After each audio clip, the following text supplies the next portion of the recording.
A broad global coalition of politicians, activists, civil society gathered in New York for the first ever Climate Ambition Summit. If we are looking at a new transformative change, citizens need to play a fundamental role. The voice of civil society is not only a voice that is heard, but it is a voice that participates in the way decisions are taken.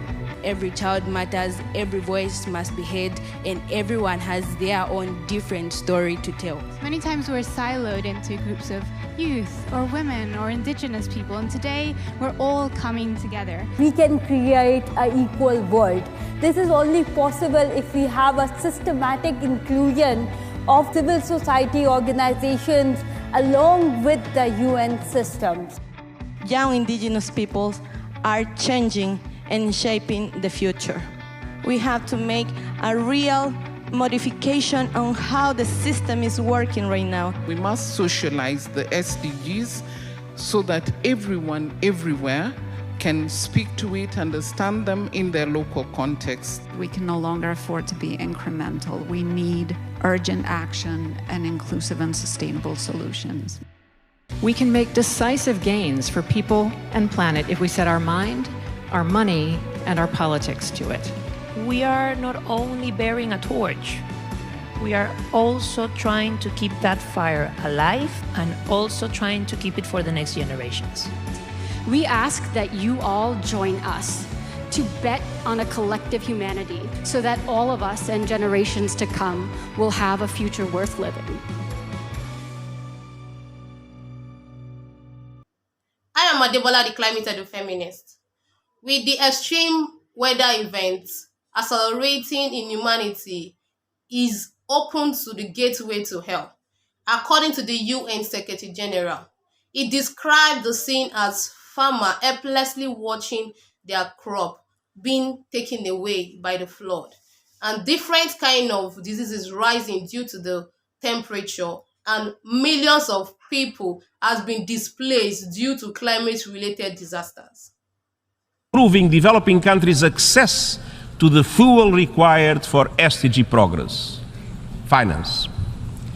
This includes clear support for an SDG stimulus of at least $500 billion a year, as well as an effective debt relief mechanism that supports payment suspensions, longer lending terms, and lower rates.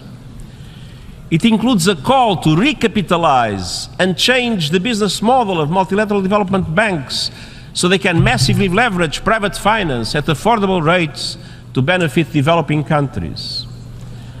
And it includes the endorsement of the need to reform the international financial architecture that I consider outdated, dysfunctional, and unfair.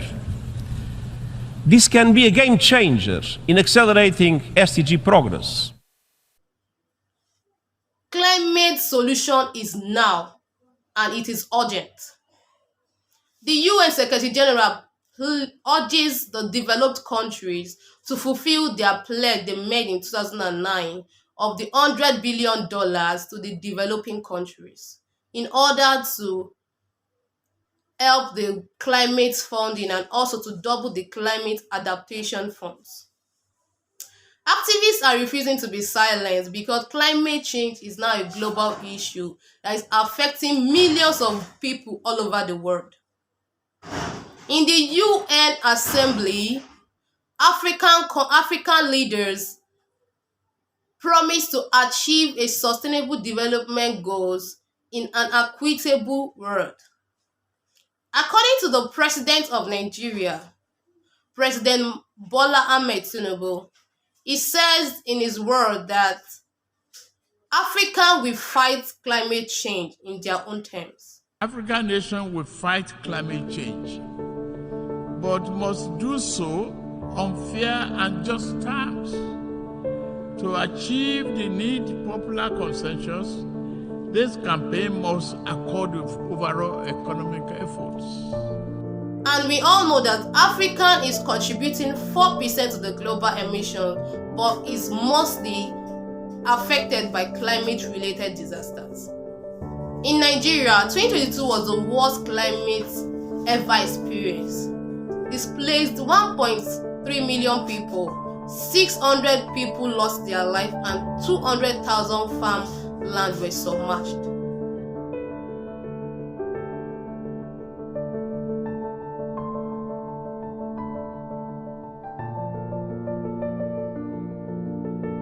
(2022) was also the worst ever experience in their country.